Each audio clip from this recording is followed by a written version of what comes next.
Hello and welcome to Insights, the podcast with your host, Joe Parnay. Join me in this deep exploration of our personal journeys from ambition to meaning, where we stop living life fast and start living life deep. This is a journey of waking up and realizing that our lives have never been about us, but about others. True success leaves positive ripple effects on other souls. I believe that success needs to be redefined from our own personal ambitious endeavors to be redefined as the value that we leave and give to others around us. Join me now as we begin this journey to deeper connections, even more fulfillment, some fun, curiosity, life, love, and all good things. Your deeper journey from ambition to meaning starts right now.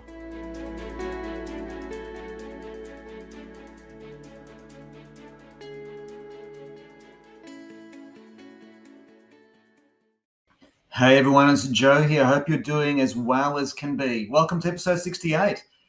Just some quick housekeeping. Of course, if you want to join my Emotional Fitness Hub, a private closed Facebook group, you're more than welcome to search and come and join me there.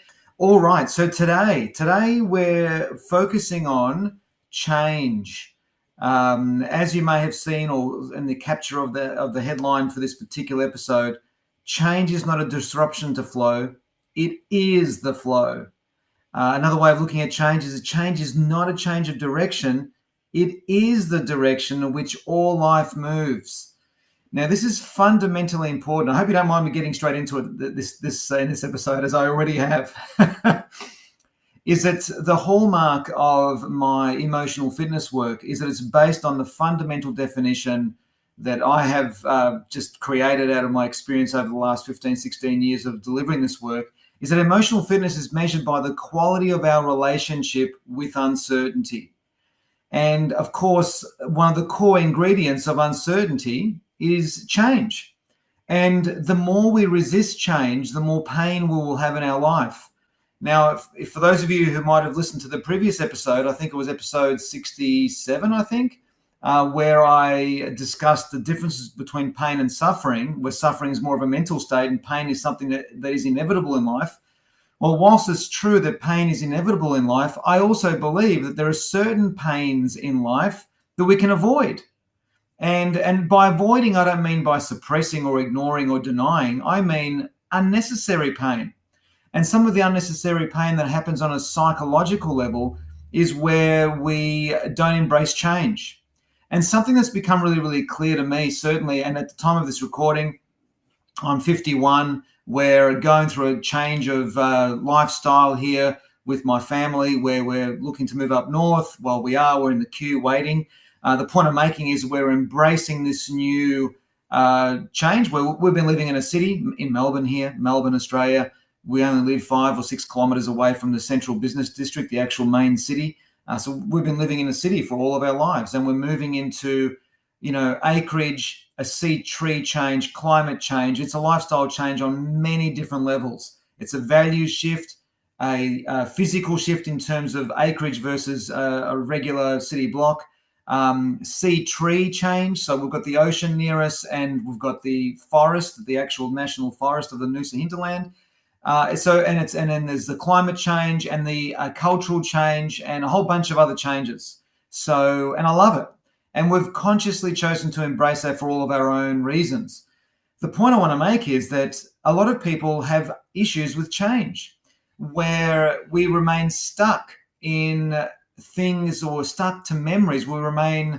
Stuck's not the right word, but I'll use that word for now, where we remain attached. That's the word I was looking for. We remain attached to past changes, to things that are no longer with us anymore. It's fascinating because in this journey of preparing to make this move, there's been lots to prepare, on a financial level, on a physical level, a spiritual level, an emotional level, on a logistical level, on a legal level, on all the levels. There's been preparation for this shift.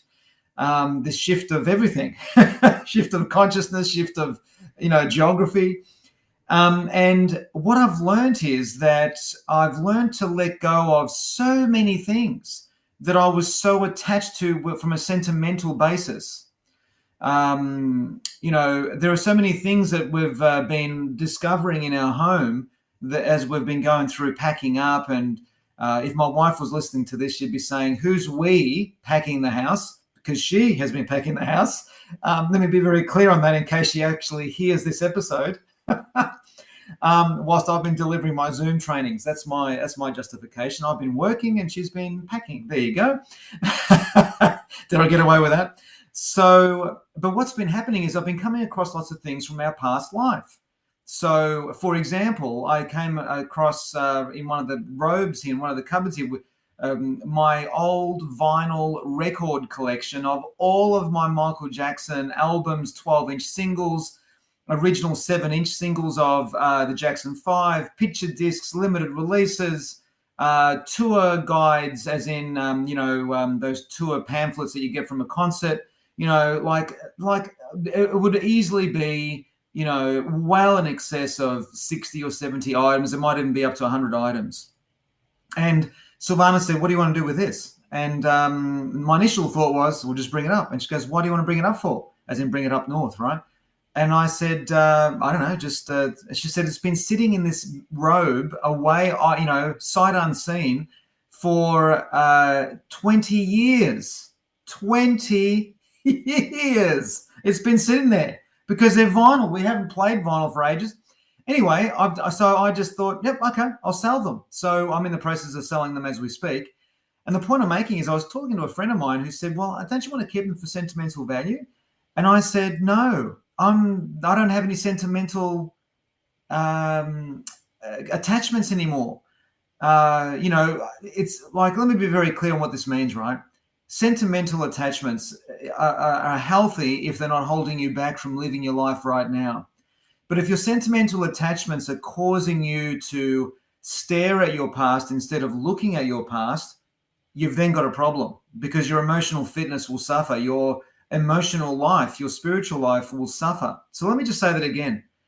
If your sentiments about your past, or the sentimental value that you've placed on a physical item or a memory or whatever it might be, are causing you to stare at your past instead of looking at your past, that's a significant difference. There's nothing wrong with reflecting on our history, reflecting on a memory, talking about our past. But there's a big difference between just looking at it occasionally whilst living your life compared to staring at it. Because get this, the more you stare at your past, the older you are becoming, like really quickly. Like if you think about it, when you talk to a person who is like our neighbor Mary here, she's no longer with us. She passed away a couple of years ago. But when Mary died, she was just a couple of months short of her 101st birthday. She died virtually at the age of 101. Quite amazing. And when we would visit Mary, which was only a couple of times a year with the kids, Easter time, Christmas time kind of thing, she would talk a lot about the past. And that's understandable. I mean, when you're 101, there's not much of a future to look forward to in terms of, I know how that sounds. It sounds awful, but you know what I mean? Come on, the reality is you're 101. You're going to die any month now. You might live another few years, but you certainly don't have 40 or 50 years ahead of you. Like, that's extremely unlikely, right? So did I get away with that? Anyway, so the point I'm making is that when you are getting older, people tend to live more in their past. And when people are staring at their past, they're aging faster. Now, I'm not talking physically. Maybe it is physically, but I'm talking psychologically. Like, right now, my dad is a very old 78-year-old. Like, 78 is a very young age. But he's psychologically, 98. Because literally 98% of the time when we're talking, we're talking about something from the past, unless I really steer the conversation strongly with lots of questions to open our conversation around or statements I'm making around what's going on, with our sons, or talking about what's going to happen in the future, or the school that they're going to, or what's happening in Queensland. And what saddens my heart is that, he's losing his memory. And every time I go there and I mention Queensland, he says to me, "Are you moving to Queensland?" It's like, oh my God, we have to go through this again and again and again and again. And what tears at my soul is, the whatever internal journey he goes through at the shock surprise of that, Anyway, that's a whole nother conversation. So change is not a disruption to flow. It is the flow. It is the flow. So when we're staring at our past, we're preventing flow happening. We're preventing life happening. Life is passing us by. So many people, as I've said in the past, so many people, no pun intended, so many people live their lives like they've got a spare life in the bank and they'll pull that one out when they need it.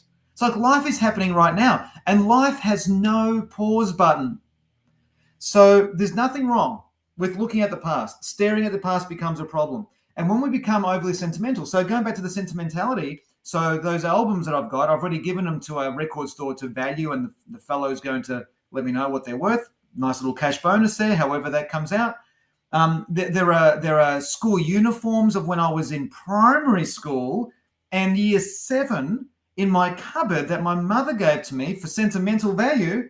Got rid of them all. What's the point of it? What's the point of putting that in? What is the energetic point of it? I wanted to get rid of that energy. So it's gone. That kid no longer exists, right? The dolls, the teddy bears that I had when I was 6, 7, 8 years of age in a bag inside a box in my cupboard. I got rid of it. So this might sound, I don't know how this comes across to you guys, but this is just, I guess, being my podcast, I can say what I like, I guess, to a certain degree anyway.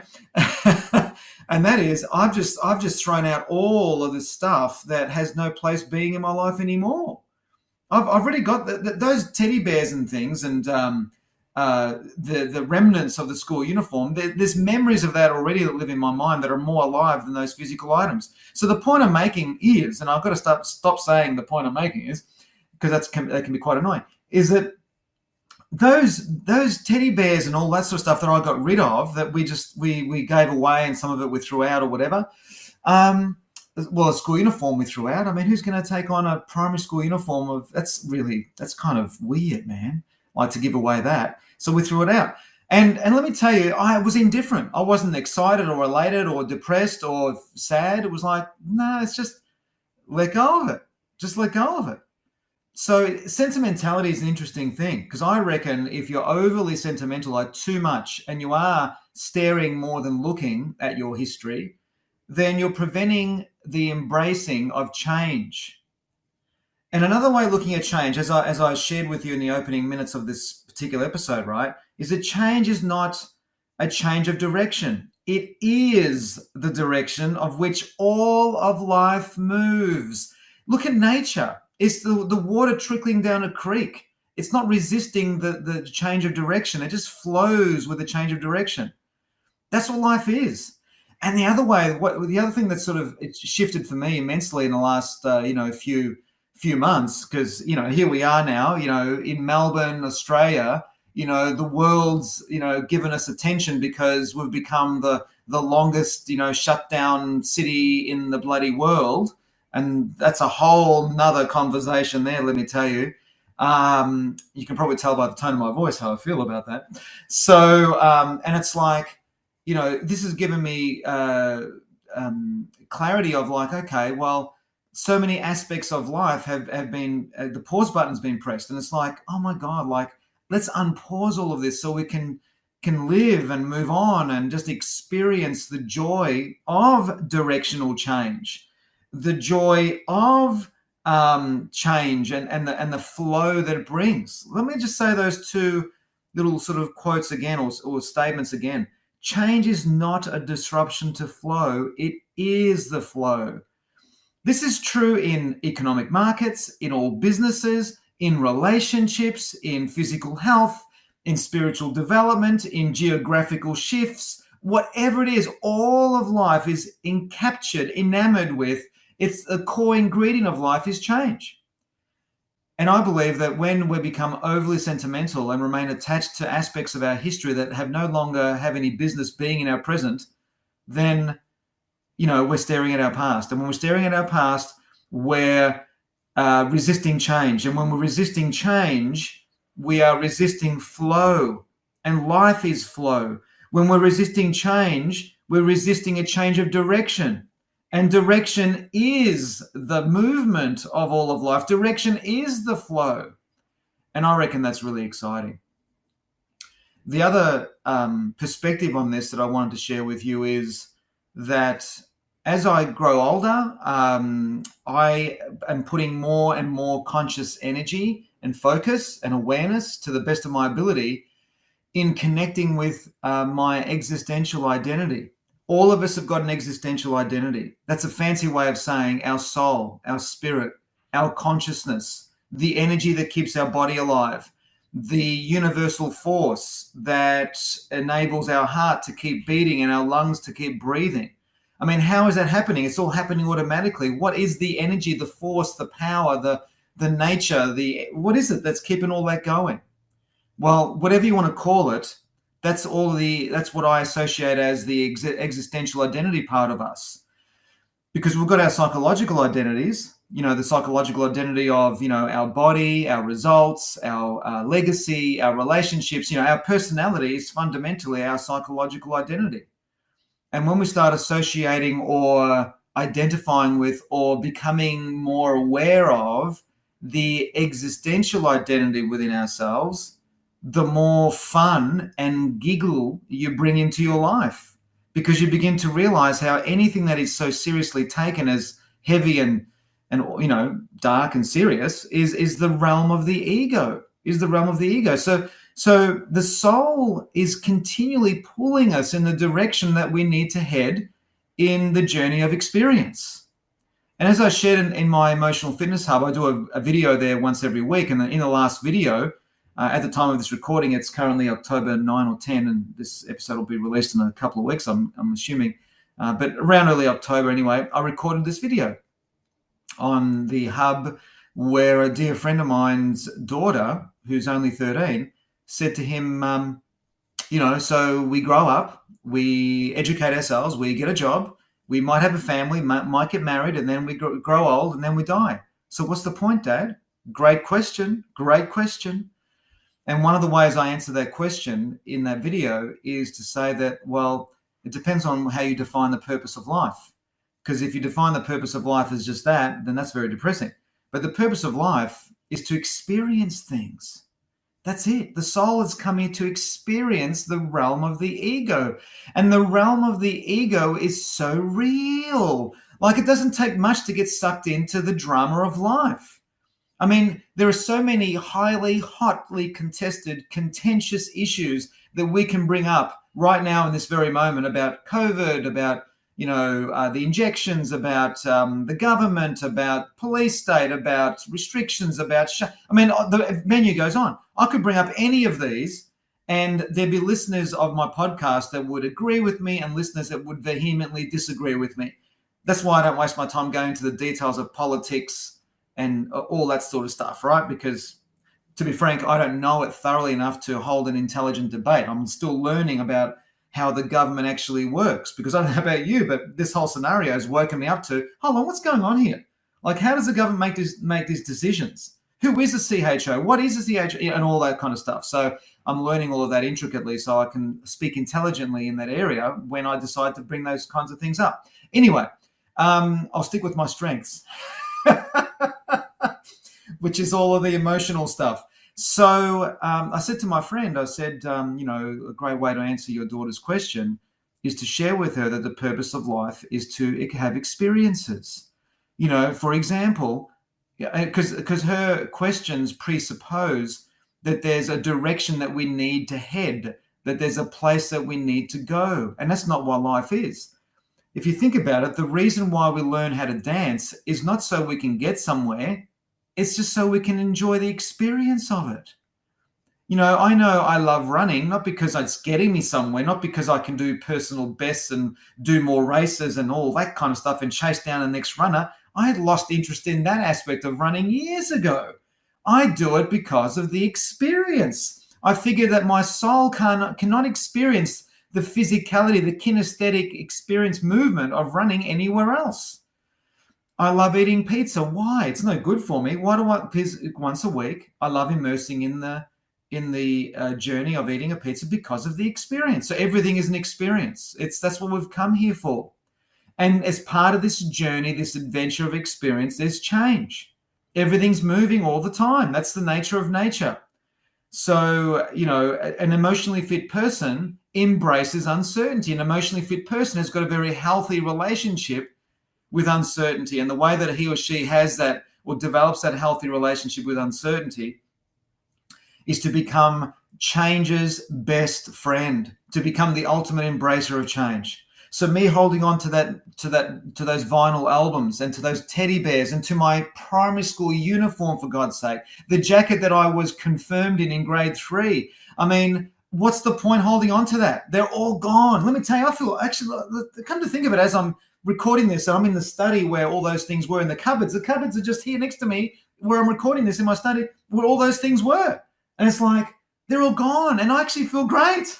Because let me tell you, I mean, all of us in varying levels have had a traumatic childhood. I don't know about you, but man, I wasn't abused or anything like, you know, I mean, there's been many people who listen to this, people that I know, clients that I have and have had, who have gone through incredible traumas, physically, psychologically, you know, sexually. It's just beyond belief. I mean, I've been blessed not to have any exposure to any of those kinds of abuses, but we've all had different varying traumas as children. You know, the trauma of loneliness, the trauma of trying to fit in, the trauma of whether we're enough and who are we and what are we, and you know, what do we do now? As year 12's finished, what do I do next? And all of these uncertainties, and there's no one there to guide you. And people, you know, like I had this person come into the house the other month or the other week, whenever it was. I can't remember who it was. I was someone who was helping us, the removal. I can't remember who it was. It might have been the removals company. You know, my sons are 13, and this person asked such a dumb question to my sons. You know, what do you want to do? You know, as you grow older, what do you want to do? What do you want to become? Or what sort of course do you think you're going to do? Or what you're going to go to uni? What are you going to? It's like they're asking a 13-year-old that. I mean, I'm very quiet with these things. I keep to myself with these things. But let me tell you, that's why I've got these platforms, so I can express myself. I just wanted to say, what sort of question is that? I mean, most 40-year-olds don't know what they want to become yet. And I'm not being facetious. I mean, it took me until the mid to late 30s to work out what I wanted to do with my life, which is to do all this work, you know? So anyway, I'm going on a bit of a ramble here, but calm the farm, Joe. So the point I want to make is here, right? Oh, he said it again. The point he wants to make. Stop saying that. Is I shared with my dear friend that the best way to manage and answer that really important question that his 13-year-old daughter asked, and it is an important question, is we're not here to get somewhere. We're here to experience the dance of life. We're here to cultivate a joy in the fact that we exist. We're here to become professional embracers of change. Everything is changing all the time. Change is absolutely automated. You cannot stop it. Progress is not, but change is. And change is not a disruption to flow. It is the flow of life. Change is not a change of direction. It is the direction of which all life flows and moves. And the other aspect to this, just to round up today's podcast episode, is that, you know, and if I can share this with you, if I can maybe just, you know, nudge you in this direction, is get curious. Get curious about your existential identity, about the awareness that's giving you the experience of awareness, the perceiver that's giving you the experience of perception, the experiencer of the experience. What is it that's looking through our eyes? As Wayne Dyer said all those beautiful years ago, beautiful Wayne Dyer, when he said, you know, and I'm ad-libbing here, he said, the intelligence that beats our hearts is the same intelligence, the same universal intelligence that opens a rose. So get curious about that universal intelligence, because that is the truest of truth of who we are. And the more you associate your awareness into that aspect of who we are, the easier it is to embrace change, because you can see that this world of ego and all the roles that it plays, you know, is simply something to be experienced and to be enjoyed. And it is easy to get engulfed in the drama of it. As I mentioned just before, I rattled off about 6 or 7 different topics that are highly contentious in the current times, that you can easily become ensconced in an opinion and want to defend it and carry on and all this sort of stuff. Like, it's easy to get sucked into all the drama of everything. So today's episode, I hope you enjoyed this. I hope there was something in this for you today that you've taken out from today. And I just love that perspective on change. And I hope you love it as much as I do, because that's what it is. And I think someone who's emotionally fit, someone who is an emotional adult, just embraces change, like I said, like a soul friend, like it's the part of the soul. And anyone who resists change is because they're still heavily addicted to an aspect of their past that no longer exists. Let it go. So that's it. I'm wrapping up. Gee, that was a long one, 25 minutes. Dear me. All right. I hope you enjoyed that episode, and looking forward to reconnecting with you in the next one. Remember, if you love all this sort of stuff and resonates with you, feel welcome to come and join me on Facebook in the Emotional Fitness Hub. It's a closed group which I monitor and deliver little mini sessions there every Wednesday. Feel welcome to join. And remember, of course, the final free intro to EDIS training, October 21, 22. It's coming up pretty quickly, actually. If you're interested in or curious about behavioral and energetic profiling. And also, guys, if you genuinely rate this podcast a 5-star, please feel welcome to go over to Apple Podcasts and give it a rating. I only want genuine 5-star reviews. I don't want people doing it because I'm asking. I'm asking for genuine reviews. So I think there's about 95, 96 5-star reviews now, which is just beautiful. Thank you for tuning in. I'm wrapping up. Bye for now. See you in the next one. See ya. I'm Joe Pane, and you've been listening to Insights, the podcast. If you haven't yet, subscribe, rate, and review this podcast. You can now follow my insights on Facebook and Instagram. Thank you so much for joining me, and I'm looking forward to being with you again very soon in the next episode of Insights, the podcast.